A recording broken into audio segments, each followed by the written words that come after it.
Hi, in this series we are going to look at 5 deadly mistakes in selling skincare products. Mistake number 1, not knowing your customers' real needs. If you don't know what your customers want, so how can you sell them the products that is right for them?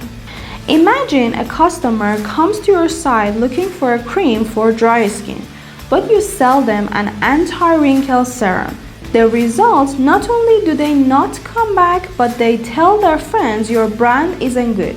A lot of stores think customers know what they want, but the truth is most of the time they're confused too. A simple way is to ask them. For example, put a short survey on your site. For example, is your skin oily, dry, or combination? Or ask during a support chat, what are you looking for?